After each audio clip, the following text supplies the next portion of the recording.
So Shivamogga ಮಹಾನಗರ ಪಾಲಿಕೆಯಲ್ಲಿ total 89 ಪೌರ ಕಾರ್ಮಿಕ ಹುದ್ದೆಗಳ ನೇಮಕಾತಿಗೆ ಒಂದು ಅಧಿಸೂಚನೆಯನ್ನು ಹೊರಡಿಸಿದ್ದಾರೆ.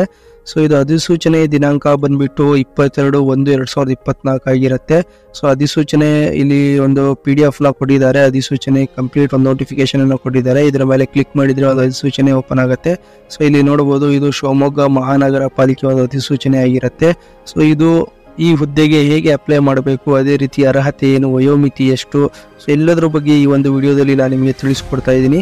ಅದೇ ರೀತಿ ಈ ಒಂದು ಮಾಹಿತಿ ನಿಮಗೆ ಉಪಯುಕ್ತ ಅನಿಸಿದ್ರೆ ಲೈಕ್ ಮಾಡಿ, ಶೇರ್ ಮಾಡಿ, ಹಾಗೆ ಸಬ್ಸ್ಕ್ರೈಬ್ ಮಾಡೋದನ್ನ ಮಾತ್ರ ಮರಿಬೇಡಿ. ಇದರೊಂದಿಗೆ ಬೆಲ್ ಐಕನ್ ಕೂಡ ಪ್ರೆಸ್ ಮಾಡಿ. ಸೊ ಲೇಟೆಸ್ಟ್ ಅಪ್ಡೇಟ್ಸ್ಗಳು ನಿಮಗೆ ಸಿಗ್ತಾ ಇರ್ತವೆ. ಸೊ ಬನ್ನಿ ಫ್ರೆಂಡ್ಸ್, ವಿಡಿಯೋನ ಸ್ಟಾರ್ಟ್ ಮಾಡೋಣ.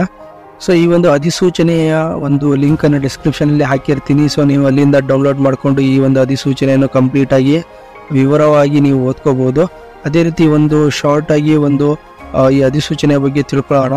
ಸೊ ನೋಡಿ, ಇದು ಬಂದ್ಬಿಟ್ಟು ಶಿವಮೊಗ್ಗ ಜಿಲ್ಲೆಯಲ್ಲಿನ ಸರ್ಕಾರಿ ಹುದ್ದೆ ಆಗಿರುತ್ತೆ. ಸೊ ಅದೇ ರೀತಿ ವೇತನ ಶ್ರೇಣಿ ಬಂದ್ಬಿಟ್ಟು 17,000ದಿಂದ 28,950 ಆಗಿರುತ್ತೆ. 950 ಇದರ ಒಂದು ವೇತನ ಶ್ರೇಣಿಯನ್ನ ಆಗಿರುತ್ತೆ, ಫಿಕ್ಸ್ ಮಾಡಿದ್ದಾರೆ. ಓಕೆ, ಸೊ ಇದು ಬಂದ್ಬಿಟ್ಟು ಶಿವಮೊಗ್ಗ ಮಹಾನಗರ ಪಾಲಿಕೆ ಮಂಜೂರಾದ ಪೌರ ಕಾರ್ಮಿಕ ಹುದ್ದೆಗಳ ಭರ್ತಿಗೆ ಅಧಿಸೂಚನೆ ಹೊರಡಿಸಲಾಗಿದೆ. ಓಕೆ, ಸೊ ಈ ಹುದ್ದೆಗಳಿಗೆ ಅರ್ಹತೆ, ಅರ್ಜಿ ಸಲ್ಲಿಸಲು ದಿನಾಂಕ, ಇತರ ಮಾಹಿತಿಯನ್ನು ಕೆಳಗಿನಂತೆ ತಿಳಿದು ಆಸಕ್ತರ ಅರ್ಜಿ ಆಗ್ಬಹುದು. ಇನ್ನೊಂದೇನಪ್ಪ ಅಂದ್ರೆ ಫೆಬ್ರವರಿ 22/2024 ಆಫ್ಲೈನ್ ಮೂಲಕ ಅರ್ಜಿ ಸಲ್ಲಿಸಲು ಅವಕಾಶವಿರುತ್ತದೆ. ಸೊ ಇನ್ನೊಂದು ಇಂಪಾರ್ಟೆಂಟ್ ಏನಪ್ಪಾ ಅಂದ್ರೆ ಈ ಒಂದು ಹುದ್ದೆಗೆ ಆಫ್ಲೈನ್ ಮುಖಾಂತರ ಮಾತ್ರ ಅರ್ಜಿಯನ್ನು ಸಲ್ಲಿಸಬೇಕು. ಸೊ ಇನ್ನೊಂದು ನೇಮಕಾತಿ ಪ್ರಾಧಿಕಾರ ಬಂದ್ಬಿಟ್ಟು ಶಿವಮೊಗ್ಗ ಮಹಾನಗರ ಪಾಲಿಕೆ ಆಗಿರುತ್ತೆ. ಹುದ್ದೆ ಹೆಸರು ಪೌರ ಕಾರ್ಮಿಕರು ಅಂಡ್ ಟೋಟಲ್ ಪೋಸ್ಟ್ ಎಷ್ಟಿದಾವೆ ಅಂದ್ರೆ 89 ಪೋಸ್ಟ್ ಇದೆ. ಸೊ ಸ್ಯಾಲ್ರಿ ಬಂದ್ಬಿಟ್ಟು 17,000ದಿಂದ 28,950 ವೇತನ ಶ್ರೇಣಿ ಇದೆ.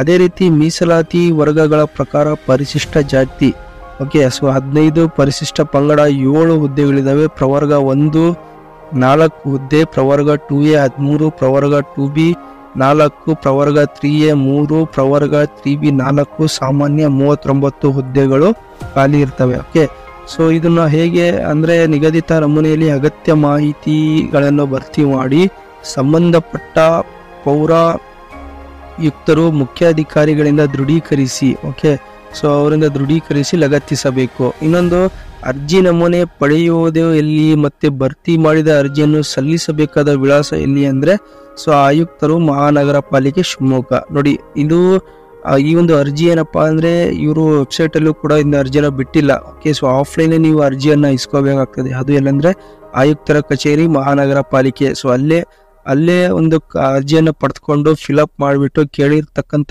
ದಾಖಲೆಗಳನ್ನು ಹಾಕಿ ಅಲ್ಲೇ ಒಂದು ಅರ್ಜಿಯನ್ನು ನೀವು ಸಬ್ಮಿಟ್ ಕೂಡ ಮಾಡಬೇಕಾಗ್ತದೆ. ಸೊ ಇನ್ನೊಂದು, ಅರ್ಜಿ ಸಲ್ಲಿಸಲು ಆರಂಭಿಕ ದಿನಾಂಕ ಬಂದ್ಬಿಟ್ಟು 24/1/2024 ಆಗಿರುತ್ತೆ. ಅರ್ಜಿ ಸಲ್ಲಿಸಲು ಕೊನೆ ದಿನಾಂಕ ಬಂದ್ಬಿಟ್ಟು 22/2/2024. ದಟ್ ಮೀನ್ಸ್ ನೆಕ್ಸ್ಟ್ ಈ ಮಂತ್ ಏನ್ ಫೆಬ್ರವರಿ ಸ್ಟಾರ್ಟ್ ಆಗುತ್ತೆ ಅದರ 22ನೇ ಕೊನೆ ತಾರೀಕು ಆಗಿರುತ್ತೆ. ಸಂಜೆ 5:30 ಗಂಟೆ ಒಳಗೆ ನೀವು ಅರ್ಜಿಯನ್ನು ಸಲ್ಲಿಸಬೇಕು. ಅರ್ಜಿ ಶುಲ್ಕ ವಿವರ ಈ ರೀತಿ ಇದೆ. ಪರಿಶಿಷ್ಟ ಜಾತಿ, ಪರಿಶಿಷ್ಟ ಪಂಗಡ, ಅಂಗವಿಕಲ ಅಭ್ಯರ್ಥಿಗಳು, ಮಹಿಳಾ ಅಭ್ಯರ್ಥಿಗಳಿಗೆ 100 ರೂಪಾಯಿ ಶುಲ್ಕವನ್ನು ನಿಗದಿಪಡಿಸಿದ್ದಾರೆ. ಅದೇ ರೀತಿ ಹಿಂದುಳಿದ ವರ್ಗಗಳು, ಸಾಮಾನ್ಯ ಅರ್ಹತೆ ಅಭ್ಯರ್ಥಿಗಳಿಗೆ 200 ರೂಪಾಯಿ ಶುಲ್ಕವನ್ನು ನಿಗದಿಪಡಿಸಿದ್ದಾರೆ. ಓಕೆ, ಅದೇ ರೀತಿ ನೋಡಿದರೆ ಮೀಸಲಾತಿ ಕೋರುವವರು ಸಂಬಂಧಿತ ದಾಖಲೆಯ ಜೆರಾಕ್ಸ್ ಪ್ರತಿಯನ್ನು ಅರ್ಜಿ ನಮೂನೆಯೊಂದಿಗೆ ಲಗತ್ತಿಸಿ ಸಲ್ಲಿಸುವುದು. ಅರ್ಹತೆಗಳು ಬಂದ್ಬಿಟ್ಟು ಸೊ ನೋಡಿ, ಕನ್ನಡ ಮಾತನಾಡಲು ಗೊತ್ತಿರಬೇಕು. ಇನ್ನೊಂದೇನಪ್ಪ ಅರ್ಹತೆ ಅಂದ್ರೆ ಪೌರ ಕಾರ್ಮಿಕರ ಹುದ್ದೆಯಲ್ಲಿ ಈಗಾಗಲೇ ಸೇವೆ ಸಲ್ಲಿಸಿದವರಿಗೆ ಮೊದಲ ಆದ್ಯತೆ. ಇನ್ ಕೇಸ್ ನೀವೇನಾದ್ರೂ ಹಿಂದೆ ಪೌರ ಕಾರ್ಮಿಕ ಆಗಿ ಹುದ್ದೆಯಾಗಿ ಒಂದು ಸೇವೆ ಸಲ್ಲಿಸಿದ್ರೆ ಸೊ ನಿಮಗೆ ಮೊದಲ ಆದ್ಯತೆಯನ್ನು ಕೊಡ್ತಾರೆ. ಸೊ ಕನಿಷ್ಠ ವಯೋಮಿತಿ ಬಂದ್ಬಿಟ್ಟು 18 ವರ್ಷ ಕಂಪ್ಲೀಟ್ ಆಗಿರಬೇಕು. ಗರಿಷ್ಠ ವಯಸ್ಸು 55 ವರ್ಷ ನಿಗದಿಪಡಿಸಲಾಗಿದೆ. ಸೊ ಇದು ಗರಿಷ್ಠ ವಯಸ್ಸಾಗಿರುತ್ತೆ. ಸೊ ಇಷ್ಟೆಲ್ಲ ಮಾಹಿತಿಗಳು ನೀವು ನೋಡ್ಕೋಬಹುದು. ಇನ್ನೊಂದು, ಈ ಡೀಟೇಲ್ ವೈಸ್ ನೀವು ಒಂದು ಏನಪ್ಪಾ ಅಂದ್ರೆ ಡೀಟೇಲ್ ವೈಸ್ ಈ ಒಂದು PDF ಅಲ್ಲಿ ನೀವು ನೋಡ್ಕೋಬಹುದು. ಅಧಿಸೂಚನೆಯನ್ನು ನಾನು ಡಿಸ್ಕ್ರಿಪ್ಷನ್ ಲಿಂಕ್ ಅಲ್ಲಿ ಹಾಕಿರ್ತೀನಿ. ಅಲ್ಲಿ ಡೀಟೇಲ್ ವೈಸ್ ನೀವು ಎಲ್ಲದನ್ನು ಓದ್ಕೋಬಹುದು. ಓದ್ಕೊಂಡು ಕ್ಲೀನ್ ಆಗಿ ಏನೇನು ಡಾಕ್ಯುಮೆಂಟ್ಸ್ ಕೇಳಿದ್ದಾರೆ ಅದ್ರ ಜೊತೆಗೆ ಅರ್ಜಿ ಜೊತೆಗೆ ಲಗತ್ತಿಸಿ ಆಯುಕ್ತರ ಕಚೇರಿ ಮಹಾನಗರ ಪಾಲಿಕೆ, ಓಕೆ, ಸೊ ಇವರಿಗೆ ಒಂದು ಸಬ್ಮಿಟ್ ಮಾಡಿ ವಿತಿನ್ ಡೇಟ್ ಒಳಗೆ 22 ಫೆಬ್ರವರಿ ಒಳಗೆ. ಓಕೆ, ಸೊ ನೋಡಿ, ಈ ಒಂದು ಮಾಹಿತಿ ನಿಮಗೆ ಉಪಯುಕ್ತ ಅನಿಸಿದ್ರೆ ಲೈಕ್ ಮಾಡಿ, ಶೇರ್ ಮಾಡಿ, ಹಾಗೆ ಸಬ್ಸ್ಕ್ರೈಬ್ ಮಾಡೋದನ್ನ ಮಾತ್ರ ಮರಿಬೇಡಿ. Thank you friends.